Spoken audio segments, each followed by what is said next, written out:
क्या तुमने कभी सोचा है कि एक स्त्री का मन एक गहरे रहस्यमय समंदर की तरह क्यों होता है? अति प्राचीन काल में जब भारत की भूमि पर देवताओं और राक्षसों की कथाएं गूंजती थीं, कंबोज नामक एक भव्य और समृद्ध राज्य था। इस राज्य का सिंहासन महाराजा इंद्रसेन संभालते थे, जिनकी वृद्धावस्था अब उनकी देह पर झलकने लगी थी। उनका इकलौता पुत्र राजकुमार वीरभद्र यौवन और पराक्रम का प्रतीक था। राजकुमार वीरभद्र की आयु 18 वर्ष थी जब उनका राज्याभिषेक हुआ, लेकिन उससे पहले ही उनकी 7 शादियां हो चुकी थीं। ये सभी रानियां अपने अपने राज्यों की राजकुमारियां थीं, जो सुंदरता और ज्ञान में बेजोड़ थीं। राजकुमार वीरभद्र अब महाराजा वीरभद्र का बचपन गुरुकुल में बीता था। वह युद्धकला, राजनीति और धर्मशास्त्र में पारंगत थे, लेकिन एक विद्या थी जो उनके गुरुदेव ने उनसे छुपा रखी थी, त्रिया चरित्र। यह एक ऐसा प्राचीन ग्रंथ था जिसे पढ़ना न केवल अत्यंत कठिन था, बल्कि इसे जानने वालों को अक्सर अपनी जान से भी हाथ धोना पड़ता था। गुरुदेव को डर था कि वीरभद्र के युवा मन पर इसका बुरा असर पड़ सकता है, क्योंकि यह ग्रंथ स्त्री के मन की उन गहराइयों को उजागर करता था जहां प्रेम और छल, त्याग और स्वार्थ एक दूसरे में घुल मिल जाते हैं। महाराजा बनने के बाद भी वीरभद्र का ज्ञान का प्यास कम नहीं हुआ था। वह हर दिन भोर के समय अपनी 7 पत्नियों को पीछे छोड़कर गुरुकुल के एकांत आश्रम में जाते थे, ताकि वे अपने गुरुदेव से और ज्ञान अर्जित कर सकें। उनके राज्य में उनकी रानियों की सुंदरता और उनकी खुद की न्यायप्रियता की चर्चाएं दूर दूर तक फैली हुई थीं। कंबोज की प्रजा अपने युवा महाराजा और उनकी पत्नियों से बेहद प्रसन्न थी, लेकिन कोई नहीं जानता था कि राजमहल की सुनहरी दीवारों के पीछे, प्रेम और विश्वास की चादर के नीचे, एक गहरा और भयानक रहस्य पल रहा था। एक दिन जब महाराजा वीरभद्र अपने घोड़े पर सवार होकर गुरुकुल जा रहे थे, उन्हें रास्ते में एक पनिहारिन मिली।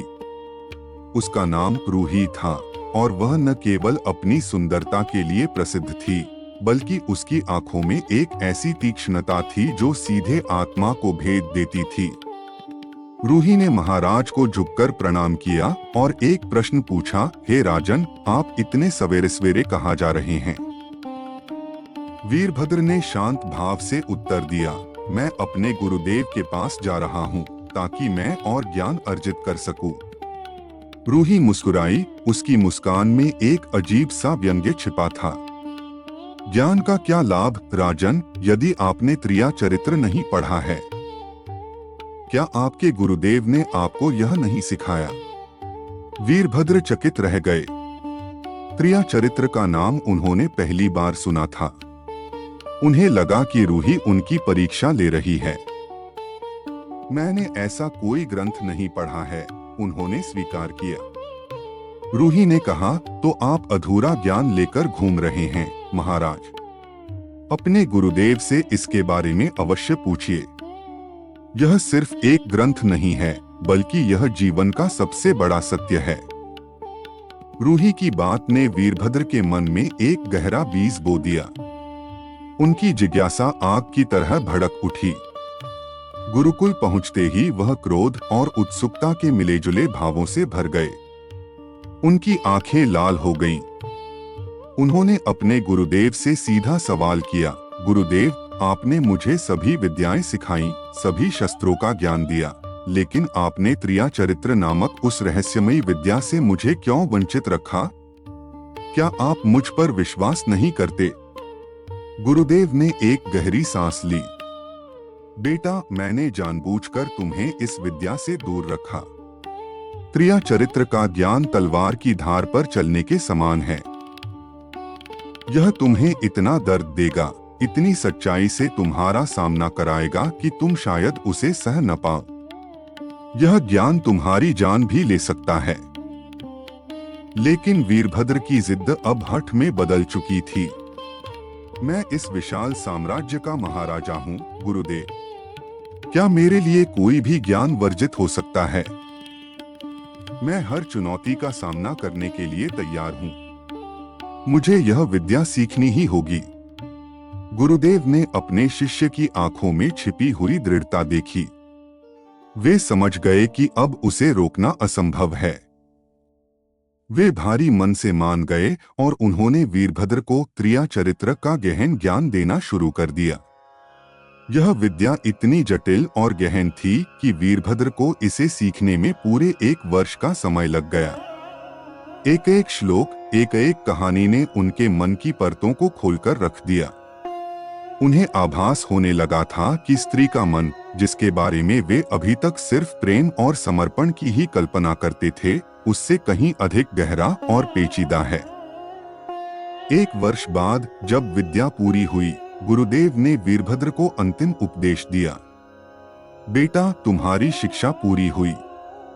अब तुम वापस अपने राज्य लौट सकते हो। लेकिन जाने से पहले मैं तुम्हें एक उपहार देना चाहता हूँ। गुरुदेव ने एक धातु का यंत्र वीरभद्र के हाथों में रख दिया। यह कोई साधारण यंत्र नहीं था। यह मायाकर्ण है, गुरुदेव ने समझाया। जब तुम इसे अपने कानों में लगाओगे तो तुम्हें कोई पहचान नहीं पाएगा, लेकिन तुम हर किसी को पहचान लोगे। इसका उपयोग केवल तभी करना जब तुम्हें जीवन के सबसे बड़े सत्य का सामना करना हो। गुरुदेव ने वीरभद्र को एक और रहस्यमय निर्देश दिया। आज की आधी रात को जब तुम्हारा पूरा महल सो रहा हो, तुम इसे पहनकर अपने महल से निकलना और पूरब दिशा के घने जंगल में जाना। वहां तुम्हें एक ऐसी सच्चाई का सामना करना होगा जो तुम्हारे जीवन की दिशा बदल देगी। महाराजा वीरभद्र ने अपने गुरु का आशीर्वाद लिया और वापस अपने महल की ओर चल दिए। उनके मन में जिज्ञासा, भय और रोमांच का एक तूफान उमड़ रहा था। आधी रात का समय था। महल की सभी खिड़कियां और दरवाजे बंद हो चुके थे। चारों ओर सन्नाटा पसरा हुआ था, जिसे केवल दूर जंगल से आने वाली सियारों की डरावनी आवाजें भंग कर रही थीं। महाराजा वीरभद्र ने अपनी 7 रानियों को गहरी नींद में पाया। उनके दिल में एक अजीब सी बेचैनी थी। गुरुदेव के निर्देश उनके कानों में गूंज रहे थे। उन्होंने तुरंत अपने कान में मायाकर्ण नामक रहस्यमय यंत्र लगाया। जैसे ही यंत्र उनकी त्वचा को छुआ, उन्हें लगा जैसे समय और स्थान का बोध उनसे छिन गया हो। उनका शरीर हल्का हो गया और उन्हें कोई पहचान नहीं सकता था। धीरे धीरे वीरभद्र अपने शयन कक्ष से बाहर निकले। वे महल के पिछले द्वार से बाहर आए और सीधे पूरब दिशा के घने जंगल की ओर चल दिए। पूर्णिमा का चंद्रमा बादलों के पीछे से झांक रहा था, जिसकी हल्की रोशनी में रास्ता कुछ कुछ दिखाई दे रहा था। जब वे जंगल में कुछ दूर पहुंचे तो उन्होंने एक दृश्य देखा जिसने उनके दिल की धड़कनें बढ़ा दी। वही पनिहारिन रूही, जिसने उन्हें क्रिया चरित्र के बारे में बताया था, एक थाली में भोजन लिए हुए जंगल की ओर जा रही थी। उसकी चाल में एक अजीब सी हड़बड़ी थी। वीरभद्र ने तुरंत रूही का पीछा करने का फैसला किया। वह छिपते छिपते उसके पीछे चलने लगे। रूही, जो वीरभद्र को पहचान नहीं पाई थी क्योंकि उनके कानों में मायाकर्ण लगा हुआ था, सीधी जंगल के बीचों बीच स्थित एक गुफा की ओर जा रही थी। इस गुफा के बाहर एक वृद्ध संत अपनी कुटिया में बैठे हुए थे। संत की लंबी दाढ़ी और आंखें इतनी भयानक थीं कि वीरभद्र को देखते ही भय का एहसास हुआ। रूही ने उस संत के पास जाकर हाथ जोड़े। क्षमा करें महात्मा जी, मुझे आने में देर हो गई। महात्मा ने अपनी गहरी आवाज में पूछा, अरे पनिहारिन, आज इतनी देर क्यों हुई? क्या भूल गई कि मैं भूखा हूँ? रूही ने विनम्रता से उत्तर दिया, महाराज, मेरे पति अचानक मुझसे मिलने आ गए थे।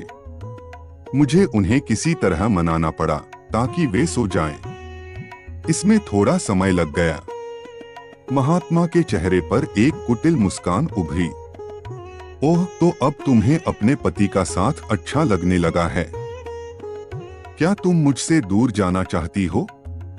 रूही ने तुरंत कहा, नहीं नहीं महात्मा, मैं तो आपके बिना जी भी नहीं सकती। मैं आपको छोड़कर कहीं नहीं जाऊंगी। महात्मा ने एक बड़ा और तेज चाकू निकाला जो चांदनी में चमक रहा था। अगर ऐसा है तो जाओ और अपने पति का कटा हुआ सिर मेरे पास लेकर आओ। वही हमारे प्रेम के रास्ते में सबसे बड़ी बाधा है। जब तुम यह काम कर दोगी तो मैं तुम्हें अपनी पत्नी के रूप में स्वीकार करूंगा। यह सुनकर वीरभद्र के रोंगटे खड़े हो गए। उन्हें लगा कि रूही इस भयानक बात को सुनकर डर जाएगी और पीछे हट जाएगी, लेकिन उन्होंने जो देखा उससे उनके होश उड़ गए। बिना एक पल सोचे रूही ने महात्मा के हाथ से वह चाकू ले लिया और बिजली की तरह अपने घर की ओर भागने लगी। वीरभद्र को विश्वास नहीं हुआ। क्या सच में एक स्त्री ऐसा कर सकती है? उन्होंने भी रूही का पीछा किया। रूही अपने घर पहुंची। उसका पति गहरी नींद में सो रहा था। उसने बिना किसी हिचकिचाहट के उस पर हमला कर दिया और उसका सिर धड़ से अलग कर दिया। फिर उस कटे हुए सिर को लेकर वह वापस उसी जंगल की ओर भागने लगी जहां वह संत इंतजार कर रहा था।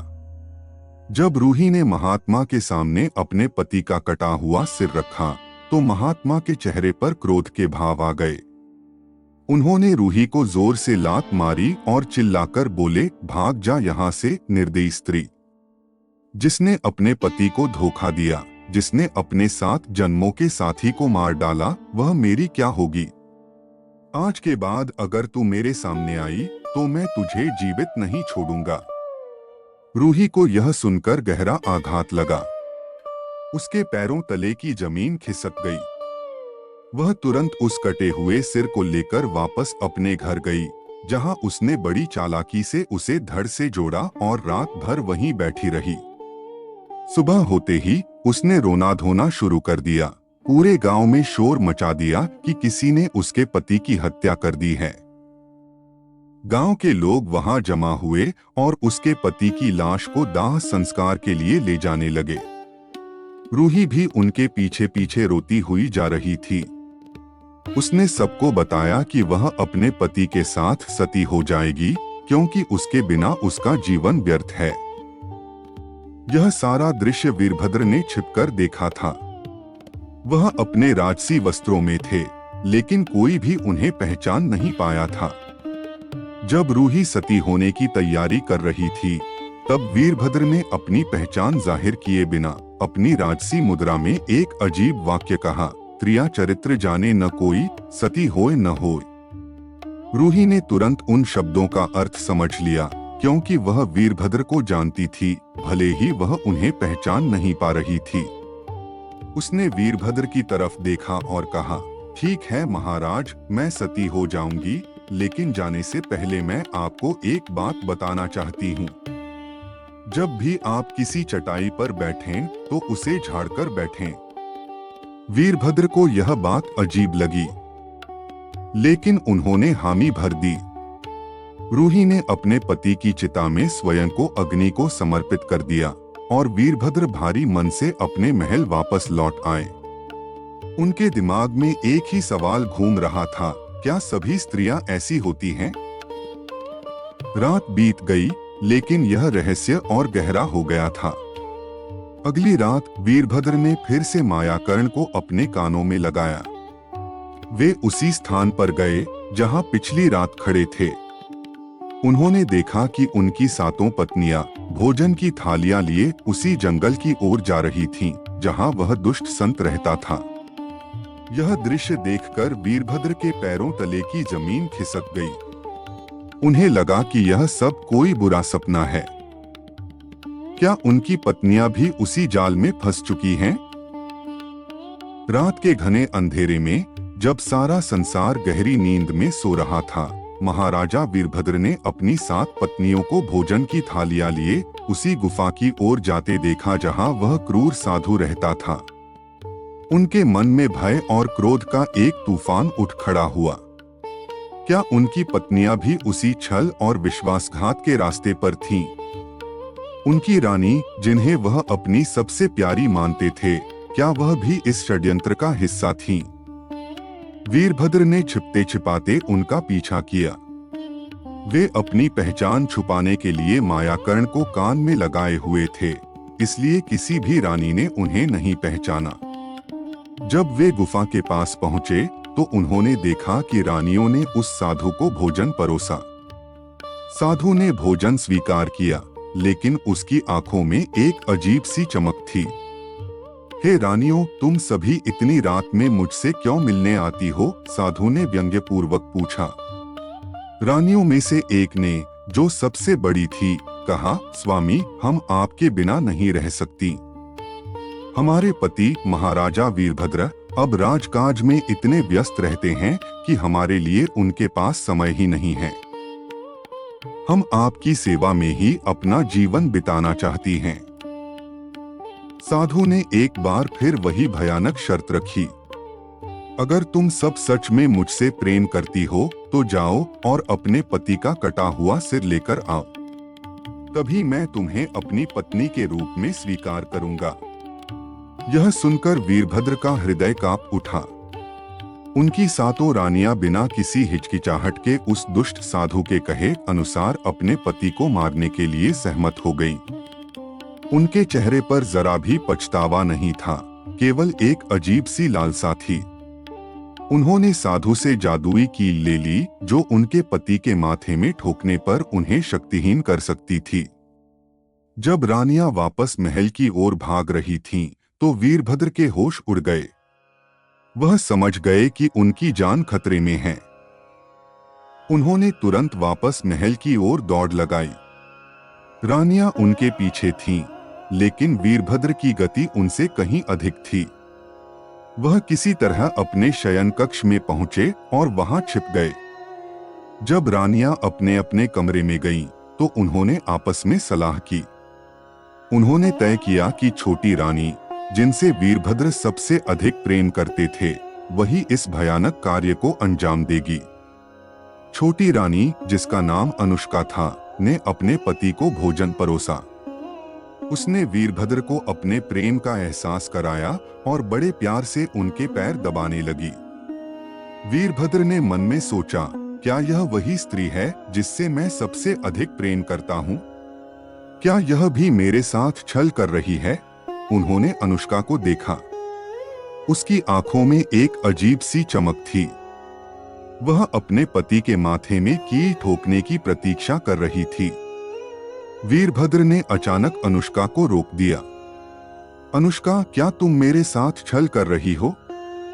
अनुष्का के चेहरे का रंग उड़ गया, लेकिन उसने तुरंत अपने आप को संभाला और कहा, नहीं महाराज, आप ऐसी बातें क्यों कर रहे हैं? मैं तो आपसे बहुत प्रेम करती हूँ। वीरभद्र को अनुष्का की बात पर विश्वास नहीं हुआ। वह जानते थे कि उनकी जान खतरे में है। उन्होंने तुरंत वहां से भागने का फैसला किया। जैसे ही वह बाहर निकले, सातों रानियों ने उन्हें घेर लिया। अनुष्का ने अपनी मुट्ठी में छिपी हुई कील बाहर निकाली और वीरभद्र के माथे में ठोकने की कोशिश की, लेकिन वीरभद्र सतर्क थे। उन्होंने खुद को बचाया और सीधे महल की खिड़की से कूद गए। वह तेजी से अपने गुरुदेव के आश्रम की ओर भागे। उनके पीछे रानियां भी उनका पीछा कर रही थीं। जब वीरभद्र अपने गुरुदेव के पास पहुंचे, तो उन्होंने देखा कि उनके माथे में एक कील चुभी हुई है। गुरुदेव ने कहा, बेटा, मैंने तुमसे कहा था कि यह ज्ञान तुम्हारी जान ले सकता है। वीरभद्र ने रोते हुए कहा, गुरुदेव, मुझे बचा लीजिए। मेरी रानियां मुझे मार डालना चाहती हैं। गुरुदेव ने कहा, यह वही कील है जो उस दुष्ट साधु ने दी है। मैं तुम्हें अब नहीं बचा सकता। लेकिन वीरभद्र ने हार नहीं मानी। गुरुदेव, आप मेरे गुरु हैं। आपका कर्तव्य है कि आप अपने शिष्य की जान बचाएं। गुरुदेव ने कहा, एक ही उपाय है। मैं तुम्हें एक तोता बना देता हूँ। तुम सुखवती नामक एक जगह में जाकर रह सकते हो। वहाँ कोई भी जादू नहीं चलता। जब तुम्हें कोई सच्ची और निस्वार्थ प्रेम करने वाली स्त्री मिलेगी, तो तुम फिर से राजकुमार बन जाओगे। वीरभद्र ने तुरंत सहमति दे दी। गुरुदेव ने अपनी जादुई शक्ति का उपयोग किया और वीरभद्र को एक सुंदर तोता बना दिया। वह तोता वहां से उड़ गया और सुखवती की ओर चला गया। जब रानियों ने वीरभद्र को तोते के रूप में उड़ते हुए देखा तो वे घबरा गईं। वे तुरंत उस दुष्ट साधु के पास गईं और उसे सारी बात बताई। साधु ने अपनी जादुई पोटली में देखा और बताया कि वीरभद्र तोता बनकर सुखवती में छिपा हुआ है। अब क्या करें? रानियों ने पूछा। जाओ और राज्य में घोषणा कर दो कि जो भी उस तोते को पकड़कर लाएगा उसे 500 सोने के सिक्के दिए जाएंगे। रानियां तुरंत महल में वापस गईं और उन्होंने पूरे राज्य में घोषणा कर दी। सभी बहेलियां उस तोते की तलाश में निकल पड़े। वीरभद्र अब एक बुद्धिमान तोता बनकर सुखवती के घने जंगल में रह रहे थे। उनका नया रूप उन्हें एक अलग ही दुनिया में ले आया था। यहाँ के अन्य तोते, जो अक्सर केवल दाना चुगने और चहकने में व्यस्त रहते थे, वीरभद्र से प्रभावित थे। वह उन्हें जीवन, राजनीति और धर्म के बारे में गहरी बातें बताते थे जो उन्होंने अपने गुरुकुल में सीखी थीं। जल्द ही सभी तोतों ने मिलकर वीरभद्र को अपना राजा बना लिया। वह अपने नए राज्य में छिपकर रहने लगे ताकि कोई बहेलिया उन्हें पकड़ न सके। एक दिन एक बहेलिया, जिसका नाम मनसुख था, तोते पकड़ते पकड़ते सुखवती के उसी पेड़ के पास आ पहुंचा जहां वीरभद्र और अन्य तोते रहते थे। जब उसने इतने सारे सुंदर और स्वस्थ तोतों को देखा तो उसकी आंखें चमक उठीं। उसने सोचा कि अगर वह इतने सारे तोते रानी को देगा तो उसे बहुत सारे सोने के सिक्के मिलेंगे। लेकिन मनसुख यह भी जानता था कि एक ही बार में इतने सारे तोतों को पकड़ना असंभव है। उसने एक योजना बनाई। अगली सुबह जब सारे तोते दाना चुगने के लिए उड़ गए तो मनसुख ने पेड़ की डालों पर चाकू से गहरे कट लगाए, जिससे एक चिपचिपी गोंद निकलने लगी। यह गोंद इतनी शक्तिशाली थी कि कोई भी जीव एक बार इसमें फंस जाए तो निकलना मुश्किल था। मनसुख पेड़ के पास छिपकर बैठ गया और शाम होने का इंतजार करने लगा।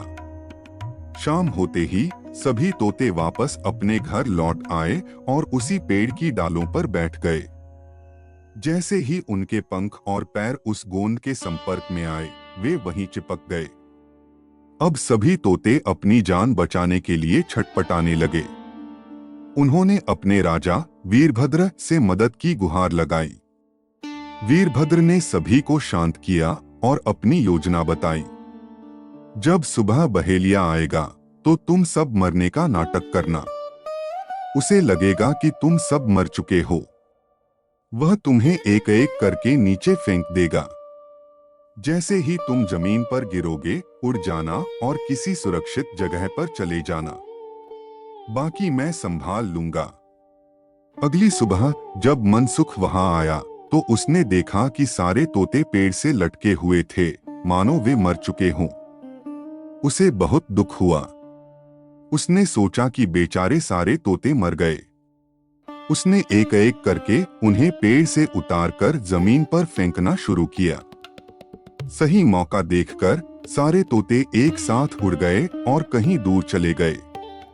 लेकिन वीरभद्र तोता वहीं पेड़ पर लटका रहा, क्योंकि यह भी उनकी योजना का हिस्सा था। जब मनसुख ने देखा कि केवल एक तोता ही पेड़ पर लटका हुआ है और बाकी सब उड़ गए हैं, तो वह समझ गया कि यह सब उस तोते की चाल थी। अरे, तुम सब ने मिलकर मेरे साथ धोखा किया, वह चिल्लाया।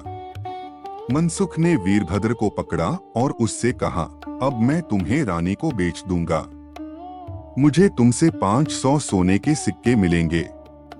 वीरभद्र ने अपनी बुद्धिमत्ता का उपयोग किया। अगर मैं तुम्हें 500 नहीं बल्कि 5000 सोने के सिक्के दिला दूं, तो क्या तुम मुझे रानी को बेचोगे? मनसुख की आंखें चमक उठीं। तुम मुझे 5000 सोने के सिक्के कैसे दिलाओगे? तोते ने कहा, तुम मुझे रानी को नहीं बल्कि महाराजा के सुखवती बाजार में बेचो। मेरा मूल्य मैं स्वयं बताऊंगा। मनसुख उसकी बात मान गया। वह उस तोते को लेकर बाजार पहुंचा। उस राज्य में एक नियम था कि अगर किसी व्यापारी का सामान शाम तक न बिके तो राजा स्वयं उसे खरीद लेता था। जब कोई ग्राहक उस तोते को खरीदने आता तो वह तोता अपना मूल्य इतना ऊंचा बताता कि कोई भी उसे खरीद नहीं पाता। ऐसे ही करते करते शाम हो गई और सारा बाजार खाली हो गया। केवल मनसुख और वह तोता ही वहां रह गए। रात होने से पहले राजा के सिपाही बाजार का निरीक्षण करने आए। उन्होंने मनसुख को अकेला बैठे देखा। बहेलिए, तुम्हारा तोता क्यों नहीं बिका? मनसुख ने जवाब दिया, महाराज, यह तोता अपना मूल्य स्वयं बताता है। कोई भी इसे खरीद नहीं पाया। सिपाहियों ने जब यह बात राजा को बताई तो राजा को आश्चर्य हुआ। उन्होंने मनसुख से उस तोते को अपने पास लाने का आदेश दिया। जब तोता राजा के सामने पेश हुआ तो उसने कहा, महाराज, जो मुझे 5000 सोने के सिक्के देगा वही मुझे खरीद पाएगा। राजा को उस तोते की बुद्धिमत्ता और उसका आत्मविश्वास देखकर बहुत अच्छा लगा। उन्होंने तुरंत अपने सिपाहियों को 5000 सोने के सिक्के लाने का आदेश दिया और उस तोते को खरीदकर अपने महल ले आए। वीरभद्र अब उस राजा के महल में एक खास मेहमान बन गए थे। उनकी बुद्धिमत्ता और भविष्य बताने की क्षमता ने राजा को बहुत प्रभावित किया। जब भी राजा पर कोई संकट आने वाला होता तो वह तोता उन्हें पहले ही बता देता। राजा और उनकी पुत्री राजकुमारी चंद्रिका दोनों ही उस तोते से बहुत प्रेम करने लगे। जब यह बात रानियों को पता चली कि वीरभद्र तोते के रूप में एक दूसरे राजा के पास है और उसकी पुत्री उससे बहुत प्रेम करती है तो उनके मन में ईर्ष्या की आग जल उठी। उन्होंने तुरंत उस दुष्ट साधु से मदद मांगी। राजकुमारी चंद्रिका, जो अपनी बुद्धिमत्ता और दयालुता के लिए जानी जाती थीं, उस तोते से बेहद लगाव महसूस करती थीं। वह घंटों उसके साथ बातें करती और उसकी बुद्धिमत्ता पर हैरान होती। एक सुबह जब वह तोते को नहला रही थीं, तो उन्होंने देखा कि उसके सिर पर एक छोटी सी कील चुभी हुई है जो बिल्कुल अदृश्य थी। चंद्रिका ने सोचा कि शायद यह कोई कांटा है और प्यार से उसे निकालने की कोशिश की। जैसे ही उन्होंने वह कील निकाली, एक अद्भुत घटना घटी। तोता अचानक एक सुंदर और तेजस्वी राजकुमार में बदल गया। चंद्रिका ने डर के मारे चीख मारी, लेकिन राजकुमार वीरभद्र ने उन्हें शांत किया। डरो मत राजकुमारी, उन्होंने कहा, यह कील ही मेरे शाप का रहस्य थी। इसे वापस मेरे सिर में लगा दो और मैं फिर से तोता बन जाऊंगा। मैं तुम्हें सब कुछ रात में बताऊंगा। चंद्रिका ने तुरंत कील वापस उनके माथे में लगा दी और वीरभद्र फिर से तोता बन गए। रात में जब सब सो गए, चंद्रिका ने कील निकाली और वीरभद्र ने उसे अपनी पूरी कहानी सुनाई। उन्होंने बताया कि कैसे उनकी 7 पत्नियों ने उन्हें धोखा दिया और कैसे एक दुष्ट साधु के षड्यंत्र से उनकी जान खतरे में थी। उन्होंने चंद्रिका से यह भी वादा लिया कि वह यह बात किसी को नहीं बताएगी। धीरे धीरे चंद्रिका और वीरभद्र में प्रेम पनपने लगा। वह दिन में तोता रहते थे और रात में राजकुमार बनकर चंद्रिका के साथ समय बिताते थे। उनका प्रेम पवित्र और गहरा था, क्योंकि चंद्रिका ने वीरभद्र से तब प्रेम किया था जब वह सिर्फ एक साधारण तोता थे। इधर वीरभद्र की 7 रानियां और वह दुष्ट साधु कालभैरव हार मानने को तैयार नहीं थे। जब उन्हें पता चला कि तोता अभी भी जीवित है, तो उन्होंने एक और भयानक योजना बनाई। कालभैरव ने उन्हें संगीत और नृत्य कला सिखाई और उन्होंने भेष बदलकर राजा के दरबार में जाने का फैसला किया। उनका मकसद था कि वे राजा को खुश करेंगे और बदले में वह तोता मांगेंगे ताकि वे उसे मार सकें। एक दिन कालभैरव एक महान संगीतकार के भेष में और 7 रानियां नृत्य करने वाली स्त्रियों के भेष में राजा के दरबार में पहुंचे। उन्होंने राजा से कहा कि वे अपनी कला का प्रदर्शन करना चाहते हैं। राजा, जिन्हें संगीत और कला से बहुत प्रेम था, तुरंत सहमत हो गए। जब दरबार में संगीत और नृत्य का प्रदर्शन शुरू हुआ तो काल भैरव ने एक ऐसा राग छेड़ा जिसकी धुन वीरभद्र तोते के कानों तक पहुंची। वीरभद्र तुरंत समझ गए कि यह काल भैरव ही है और उनकी जान अब खतरे में है। जब राजकुमारी चंद्रिका रात में तोते को अपने कमरे में लाई और कील निकाली तो वीरभद्र ने उसे सारी बात बताई। राजकुमारी, उन्होंने कहा, अब हमारी जान खतरे में है। काल भैरव ने राजा को खुश कर दिया होगा और बदले में मुझे ही मांगेगा। जब राजा मुझसे मिलने आए तो तुम मुझे मत देना। जब वह क्रोधित होकर जिद करें तब तुम पिंजरे को गुस्से में जमीन पर फेंक देना। उसके बाद मैं स्वयं अपनी रक्षा करूंगा। अगले दिन राजा ने काल भैरव और रानियों से खुश होकर कहा, मांग लो जो मांगना चाहते हो। काल भैरव ने तुरंत कहा, महाराज, हमें आपका वह तोता चाहिए जो बोलता है और भविष्य बताता है। राजा ने अपने मंत्री को तोता लाने का आदेश दिया, लेकिन चंद्रिका ने तोते को देने से मना कर दिया। जब राजा स्वयं आए और अपनी बेटी से तोता मांगा तो चंद्रिका ने क्रोध में आकर पिंजरे को जमीन पर फेंक दिया। पिंजरा टूट गया और तोता चावल का दाना बन गया। काल भैरव, जो यह सब देख रहा था, तुरंत एक कबूतर में बदल गया और उस चावल के दाने को खाने लगा। लेकिन जैसे ही वह दाना खाने वाला था, वीरभद्र ने अपनी जादुई शक्ति का उपयोग किया और एक बाज में बदल गए। उन्होंने तुरंत कबूतर बने काल भैरव पर हमला किया और उसे मार डाला। जैसे ही काल भैरव की मृत्यु हुई, वीरभद्र वापस तोते के रूप में आ गए।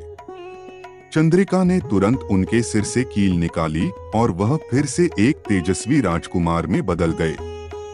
चंद्रिका ने अपने पिता को सारी कहानी बताई और राजा को अपनी बेटी पर गर्व हुआ। वीरभद्र ने राजा से कहा, महाराज, मैं भी एक राजकुमार हूँ और मैं आपकी बेटी से प्रेम करता हूँ। क्या आप हमें विवाह करने की अनुमति देंगे? राजा ने चंद्रिका से पूछा, बेटी, क्या तुम इससे विवाह करना चाहती हो? चंद्रिका ने मुस्कुराते हुए कहा, जी पिताजी। और इस प्रकार वीरभद्र और चंद्रिका का विवाह हो गया। वीरभद्र अपनी नई पत्नी के साथ अपने राज्य वापस गए, जहां उन्होंने अपनी धोखेबाज 7 पत्नियों को बंदी गृह में डाल दिया। इस कहानी की नैतिक शिक्षा यह है कि क्रिया चरित्र का अर्थ केवल स्त्री का छल नहीं है, बल्कि यह हर उस व्यक्ति के स्वभाव का हिस्सा है जो स्वार्थी हो।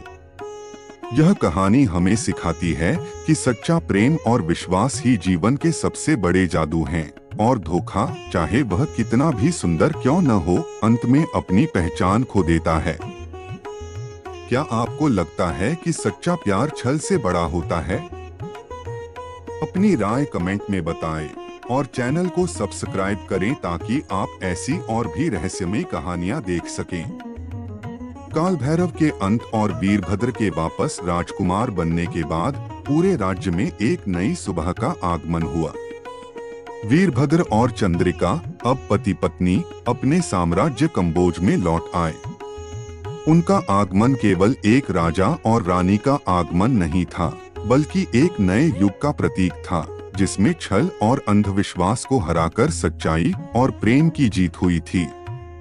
कंबोज की प्रजा, जो अपने महाराजा वीरभद्र को महीनों से लापता मान रही थी, उनके वापस आने से खुशी से झूम उठी। लेकिन जल्द ही उन्हें 7 रानियों के धोखे का पता चला। वीरभद्र ने अपने 7 विश्वासघाती पत्नियों को तत्काल बंदी गृह में डालने का आदेश दिया। उनके लिए यह निर्णय लेना आसान नहीं था। एक समय था जब वह उन रानियों से प्रेम करते थे, लेकिन अब उनका विश्वास पूरी तरह टूट चुका था। अगले दिन राज दरबार में एक भव्य सभा बुलाई गई। राज्य के सभी मंत्री, पुरोहित और न्यायाधीश उपस्थित थे। 7 रानियों को हथकड़ियों में जकड़कर दरबार में लाया गया। उनका अहंकार टूट चुका था और उनके चेहरे पर भय साफ झलक रहा था। वीरभद्र ने सिंहासन पर बैठकर एक एक रानी की ओर देखा। तुम सभी ने, जिनसे मैंने विवाह किया, जिन्होंने मेरे साथ 7 फेरे लिए, मुझे धोखा दिया और मेरी जान लेने की कोशिश की। तुम सबने अपनी लालसा और स्वार्थ के लिए एक दुष्ट साधु के साथ हाथ मिलाया। सबसे बड़ी रानी अदिति ने सिर झुकाकर कहा, महाराज, हम क्षमा के योग्य नहीं हैं, लेकिन उस साधु काल भैरव ने हम पर जादू किया था। हम उसकी शक्ति के आगे बेबस थे। यह सुनकर वीरभद्र ने एक गहरी सांस ली। तुम सबकी यह दलील झूठी है। काल भैरव कोई साधारण जादूगर नहीं था, बल्कि वह एक प्राचीन षड्यंत्र का हिस्सा था। उसका उद्देश्य केवल मुझे मारना नहीं था, बल्कि कंबोज के सिंहासन पर कब्जा करना था।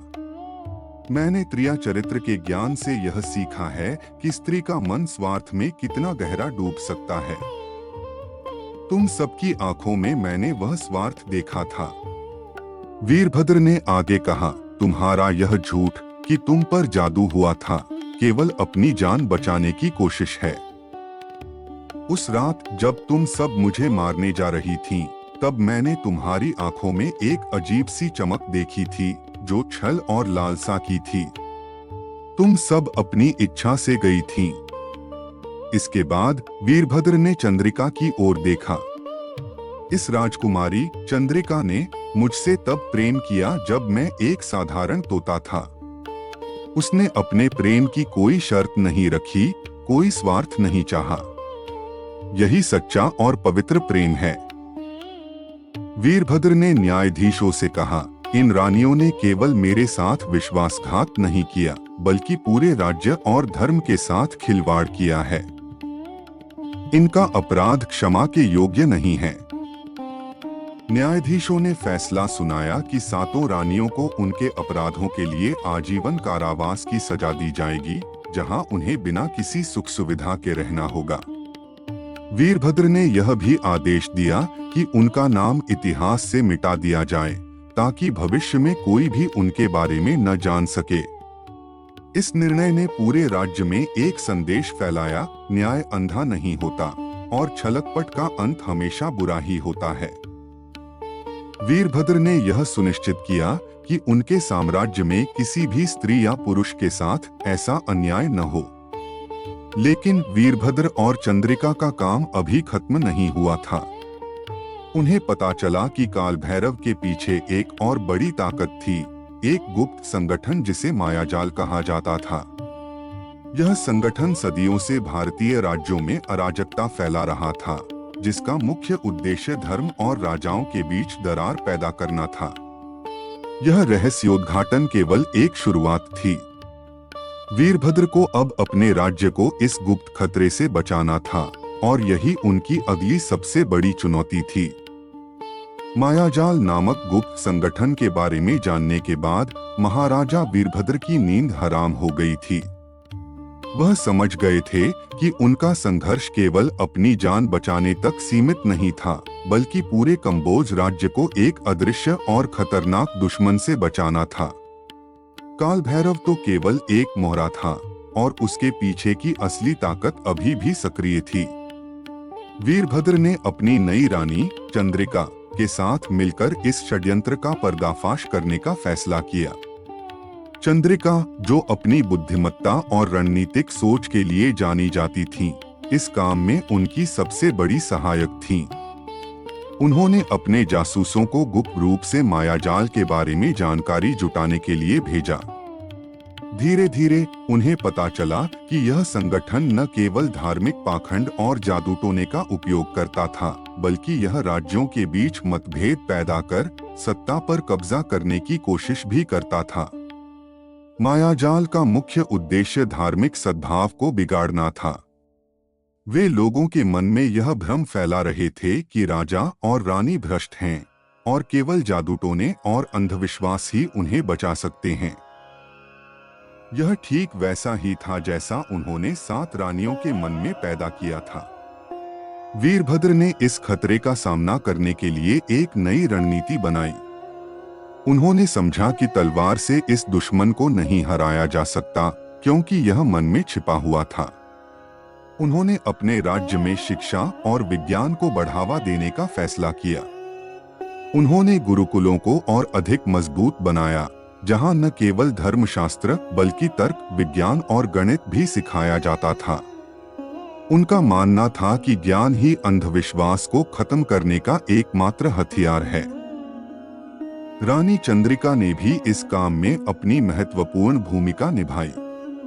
उन्होंने महिलाओं के लिए विशेष पाठशालाएं खोली, जहां उन्हें शिक्षा के साथ साथ आत्मनिर्भर बनने के गुर भी सिखाए गए। उन्होंने यह सुनिश्चित किया कि हर स्त्री को त्रिया चरित्र की सच्ची सीख मिले कि स्त्री का मन शक्तिशाली होता है और उसे छल और स्वार्थ के बजाय प्रेम और विश्वास में लगाना चाहिए। वीरभद्र ने अपने मंत्रियों के साथ मिलकर एक घोषणा करवाई, अंधविश्वास और पाखंड के जाल में न फंसें। सच्चा धर्म प्रेम, दया और ज्ञान में है। उन्होंने खुद प्रजा के बीच जाकर उनसे बातें की, उनकी समस्याओं को सुना और उन्हें समझाया कि किसी भी साधु या जादूगर के बहकावे में न आए। धीरे धीरे वीरभद्र और चंद्रिका के प्रयासों का असर दिखने लगा।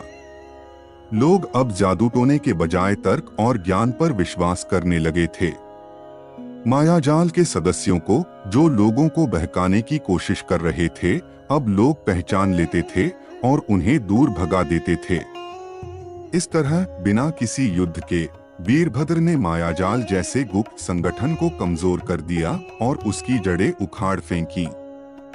इस कहानी की नैतिक शिक्षा यह है कि त्रिया चरित्र केवल स्त्री के छल का नाम नहीं है, बल्कि यह हर उस व्यक्ति के स्वभाव का हिस्सा है जो स्वार्थी और धोखेबाज हो।